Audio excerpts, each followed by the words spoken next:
और दिल्ली में ईदगाह की जमीन पर अतिक्रमण को लेकर फैलाई जा रही अफवाह के बाद बने हालात को पुलिस ने वक्त रहते संभाल लिया। पुलिस अब उन लोगों की तलाश कर रही है जिन्होंने व्हाट्सएप ग्रुप्स में मैसेज करके लोगों को ईदगाह में जमा होने के लिए उकसाया था। आज जुमे की नमाज भी है और इसे लेकर ईदगाह के आसपास सुरक्षा के कड़े इंतजाम किए जा रहे हैं। दिल्ली पुलिस के साथ साथ सेंट्रल फोर्सेस की तैनाती भी की जा रही है। कल ईदगाह मस्जिद में उस वक्त लोगों की भीड़ जुटने शुरू हो गई जब यह मैसेज वायरल किया गया कि ईदगाह की जमीन पर रानी लक्ष्मीबाई की मूर्ति लगाई जा रही है। पुलिस ने फौरन मैसेज जारी करके चेतावनी दी कि सदर बाजार इलाके में किसी को भी प्रदर्शन करने की इजाजत नहीं दी गई है। स्थानीय निवासियों ने बताया कि कुछ लोगों ने मस्जिद के अंदर नारेबाजी की और फरार हो गए।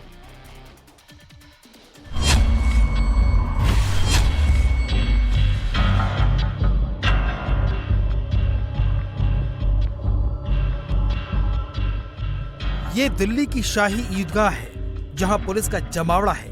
आज जुमे की नमाज के लिए खास इंतजाम किए गए हैं। पैरा मिलिट्री फोर्स तैनात है। ये इंतजाम उस साजिश को नाकाम करने के लिए किए गए हैं जो मोबाइल में एक मैसेज के जरिए वायरल करके की गई है।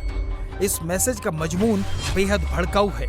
इसमें लिखा है, मुसलमानों अब भी नहीं उठे तो कब उठोगे, अब भी नहीं लड़े तो कब लड़ोगे, अब भी नहीं बोले तो तुम्हें इजाजत लेनी पड़ेगी नमाज के लिए।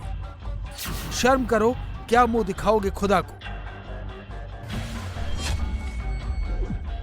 यह मैसेज दिल्ली के फिल्मिस्तान इलाके में सदर बाजार के पास ईदगाह के सामने एक पार्क को लेकर फैलाया गया। मैसेज में दावा किया गया कि ईदगाह के सामने वाली पार्क की जमीन पर कब्जा करके मुसलमानों का हक मारा जा रहा है। इस मैसेज के वायरल होने के बाद ईदगाह के अंदर कुछ लोगों ने नारेबाजी शुरू कर दी। देखते ही देखते भीड़ जमा होने लगी। पुलिस ने फौरन एक्शन लिया और अपनी तरफ से ये मैसेज सर्कुलेट किया। लोगों को बताया कि किसी तरह के प्रदर्शन की इजाजत नहीं है। कानूनी कार्रवाई की चेतावनी दी गई। शाम होते होते भारी पुलिस बल भी तैनात कर दिया गया। हालात को काबू से बाहर नहीं होने दिया गया। दिल्ली पुलिस के लिए भी चैलेंज है कि कम से कम उन लोगों के खिलाफ कार्रवाई की जाए जिन्होंने सोशल मीडिया पर इस तरह का मैसेज फैलाया और लोगों को यहां पर इकट्ठा होने के लिए कहा। ये लोगों की समझदारी रही कि कम से कम वो उतनी बड़ी तादाद में, अगर आज पूरी दिल्ली से लोग इस तरह से कि ईदगाह पर आप इकट्ठा हुए, ये जो मैसेज फैलाए गए, लोग इकट्ठा हो जाते और कोई अनहोनी हो जाती तो कौन जिम्मेदार यहाँ पर होता। एक बड़ा सवाल ये है। और किन लोगों ने मैसेज फैलाए, कुरैश नगर के कसाबपुरा के लोग हमारे साथ इस वक्त मौजूद है, उनसे भी बात कर लेते हैं। आपके भी मोबाइल में मैसेज आए? सबके मोबाइलों में मैसेज है। ये क्या लिखा हुआ कि इकट्ठा हुई है? सब इकट्ठा हुई है ईदगाह पे आने, सब ये इस तरीके की बेकार की बातें करेंगे, लोगों ने फैलाई है। कहाँ से मैसेज आ रहे थे भाई ये पता नहीं कहाँ से आ रहे हैं, कौन भेज रहा है। ये सबके मोबाइलों सबके मोबाइलों पे चीजें एक अफवाह फैली थी तो उसकी वजह से थोड़ा बहुत यहाँ पे हुआ। यहाँ के मोहल्ले के लोगों का कोई रोल नहीं है इसके अंदर, ना किसी का कोई प्रोग्राम है, ना कोई ऐसा प्रोग्राम था। ये किसी ने अफवाह फैलाई गई थी जिसकी वजह से लोगों में थोड़ी सी बेचैनी सी हो गई थी। लेकिन यहाँ पर यहाँ का और लोकल लोग, यहाँ के मोहल्ले के लोग कोई भी नहीं है यहाँ। सर यहाँ पुलिस के साथ खड़े हैं सारे लोग, यहाँ पुलिस के साथ खड़े हुए सारे लोग यहाँ पे। यहाँ कोई परेशानी नहीं कर रहा है। कुछ लोग बाहर के आए थे, उन लोगों ने थोड़ा सा पत्थर क्या किया? कुछ नहीं, वो चिल्ला विल्ला कर नारे लगाकर चले गए इस तरह से। बस वो कितने लोग थे?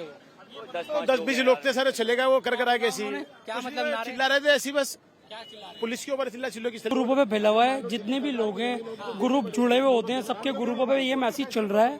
तो ये कल रात से चल रहा था, तो लोग यहाँ पे सिर्फ एक देखने आते हैं, क्या है चलते हैं। ऐसी नमाज का भी टाइम होता है, वो असर की नमाज का टाइम होता है, तो लोग आए। अब पीछे से कौन लड़ के आए, कहाँ से आन के क्या करके गए और करके कोई गया, बदनाम हमारे एरिया वाले हो रहे हैं। हमारे एरिया वाले लोग ऐसे नहीं हैं और हमारे थाने की पुलिस भी बहुत कॉर्पोरेट कर रही है हमारे साथ। वो भी इस बात को जानते कि वो जो लड़के थे यहाँ के नहीं थे, क्योंकि यहाँ के लड़के लोग ऐसी हरकत करते नहीं है। वो मैसेज फेंक है, वो मैसेज ऐसा कुछ नहीं है, वो सब गलत है मैसेज। वो आपको मैं बताता हूँ, ईदगाह के अंदर में भी मस्जिद है, प्लस यहाँ पे भी मस्जिद है।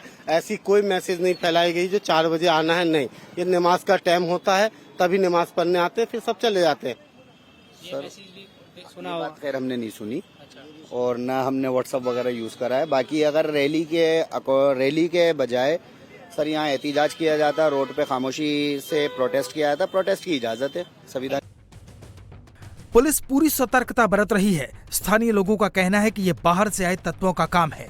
पुलिस वायरल मैसेज भेजने वालों की तलाश में जुट गई है। साथ ही आज जुमे की नमाज के लिए भी पूरी तैयारी कर रही है। सुबह एक मैसेज वायरल हुआ था जिसमें इस तरीके का मैसेज दिया गया था कि शाम के 4 बजे ईदगाह पे पहुंचना है और वहाँ पे कुछ मिस इन्फॉर्मेशन दी गई थी कि ईदगाह के साथ कुछ गलत हो रहा है इस तरीके का। ये मिस इन्फॉर्मेशन के साथ ही कुछ लोगों को वहाँ पहुँचने के लिए बोला गया था। इस पे प्रॉपर पुलिस फोर्स लगाई गई थी, वहाँ पे प्रॉपर अरेंजमेंट लगाया गया था। ईदगाह पे शाम की नमाज के दौरान थोड़ा वहाँ पे काफ़ी डिप्लॉयमेंट था एंड साथ ही साथ गैदरिंग भी हो गई थी। नमाज के बाद गैदरिंग को वहाँ से जाने के लिए बोला गया, जो सारे लोग वहाँ से चले गए थे। सिचुएशन वहाँ पे अभी पीसफुल है, सिचुएशन बड़ी नॉर्मल है अभी। कल की नमाज के लिए प्रॉपर अरेंजमेंट लगाया जा रहा है एंड अर्धसैनिक बल सहित पुलिस वहाँ पे डिप्लॉयड रहेगी and law and order maintain करने के लिए, तो प्रॉपर डिप्लॉयमेंट लगाया जाए। कुछ लोगों ने गलत फैलाया था कि ईदगाह की ज़मीन पे कब्जा किया जा रहा है, इस तरीके की गलत मैसेज फैलाया गया था, तो इसी मैसेज को फिर वो वायरल कर दिया गया। अब आपको बताते हैं कि मैसेज वायरल क्यों किया गया, ईदगाह के नाम पर साजिश करने का मौका कैसे मिला। दरअसल ईदगाह के सामने वाला पार्क डीडीए का है। दिल्ली में 30 हजारी से लेकर पंचकुइया तक की सड़क को सिग्नल फ्री किया जा रहा है। इस रूट पर 30 हजारी से लेकर फिल्मिस्तान तक 1.5 किलोमीटर का फ्लाईओवर बनाया गया है। रूट में ईदगाह और रानी झांसी गोल चक्कर पर 2 लाल बत्ती हैं। रानी झांसी चौराहे पर स्थित मूर्ति को डीडीए पार्क में शिफ्ट किया जाना है। दिल्ली के सदर बाजार में स्थित शाही ईदगाह के पास पार्क में रानी लक्ष्मीबाई की प्रतिमा लगाने के लिए खुदाई की जा रही थी। ये पार्क ईदगाह मैदान के ठीक सामने पड़ता है। ईदगाह की प्रबंधक कमेटी इस पार्क पर अपना दावा ठोक रही थी, लेकिन दिल्ली हाईकोर्ट से उन्हें कड़ी फटकार सुनने को मिली। हाईकोर्ट ने मामले की सुनवाई के दौरान टिप्पणी करते हुए कहा, रानी लक्ष्मीबाई एक राष्ट्रीय नायक हैं और उनका स्थान सभी धार्मिक सीमाओं से ऊपर है। ईदगाह कमेटी की याचिका सांप्रदायिक राजनीति को बढ़ावा देने वाली है। ईदगाह की संपत्ति में पार्क शामिल नहीं है क्योंकि ये डीडीए के अंतर्गत आता है। उनका ये दावा करना कानून के मुताबिक नहीं है। हम एक तरफ महिला सशक्तिकरण की बात कर रहे हैं, वो सभी धार्मिक सीमाओं से परे एक राष्ट्रीय गौरव है, और आप ये धार्मिक आधार पर कर रहे हैं।